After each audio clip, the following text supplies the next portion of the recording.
BRS నిర్వహిస్తున్న దీక్షా దివస్ పై మంత్రి పొన్నం ప్రభాకర్ స్పందించారు. తెలంగాణ ఇవ్వాలనే దృఢ సంకల్పం సోనియా గాంధీకి లేకపోతే ప్రత్యేక తెలంగాణ వచ్చేదే కాదన్నారు. మనందరం సోనియాకు కృతజ్ఞత చూపాలన్నారు.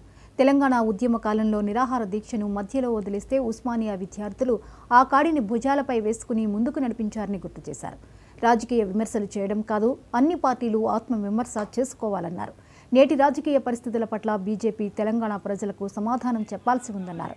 బడ్జెట్లో తెలంగాణకు ఎలాంటి ప్రత్యేక నిధులు కేటాయించలేదని మంత్రి పొన్నం ప్రభాకర్ విమర్శించారు. ప్రత్యేక తెలంగాణ ప్రజల దీర్ఘకాలిక ఆకాంక్షని అన్నారు. ప్రత్యేక తెలంగాణ కోసం ఎందరో ఉద్యమంలో అమరులైనారన్నారు. అంతకుముందు మంత్రి హనుమకొండ జిల్లా కొత్తకొండ వీరభద్రస్వామిని దర్శనం చేసుకున్నారు. వీరభద్రస్వామి గుట్టపైకి మెట్ల మార్గానికి శంకుస్థాపన చేశారు. అనంతరం కొత్తకొండపల్లె దవాఖానాను ప్రారంభించారు.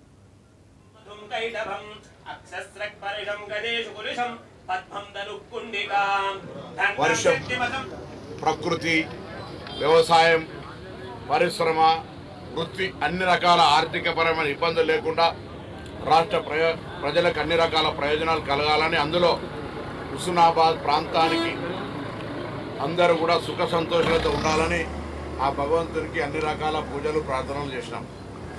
పూజలకు ప్రార్థనలకే పరిమితం కాకుండా ప్రభుత్వం తరఫున అనేక కార్యక్రమాలు తీసుకొని ఈరోజు ముందుకు పోతా ఉన్నాం.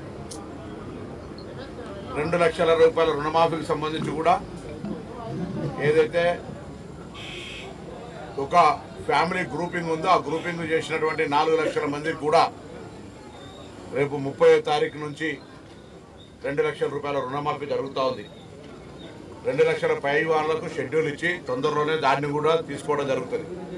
200 యూనిట్ల ఉచిత విద్యుత్ కావచ్చు, ఉచిత బస్సు కావచ్చు, తొందరలోనే గ్రామ వారీగా ఇందిరమ్మ ఇండ్ల ఎంపిక కావచ్చు, రేషన్ కార్డుల పంపిణీ కావచ్చు, ఇవన్నీ కూడా జరగబోతూ ఉన్నాయి. ఈ సందర్భంలో చిన్న చిన్న అంశాలకు సంబంధించి తప్పకుండా వాటి పట్ల కూడా ప్రభుత్వం చాలా అప్రమత్తంగా ఉన్నది. ఈ సందర్భంలో రాష్ట్రంలో బాధ్యులు గల అధికారులు ఎవరైతే దీనికి సంబంధించినటువంటి పర్యవేక్షణ చేయాలో హాస్టల్ లోపల అక్కడక్కడ ఫుడ్ పాయిజన్ అయి ఇబ్బంది జరుగుతున్న పరిస్థితులల్లో నిన్ననే ఒక కొత్త కమిటీ వేసాం, ఫుడ్ సేఫ్టీ కమిటీ అని. అది మండల స్థాయిలో ఉంటుంది, జిల్లా స్థాయిలో ఉంటాయి. ఎక్కడైనా ఏదైనా గురుకుల లేదా రెసిడెన్షియల్ హాస్టల్స్లలో ఫుడ్ పాయిజన్ లాంటి పరిస్థితి ఏర్పడితే ఆ సంబంధిత అధికారులు బాధ్యులవుతారు. ప్రభుత్వం తరఫున అన్ని రకాల చర్యలు తీసుకుంటా ఉన్నాం. సిద్దిపేట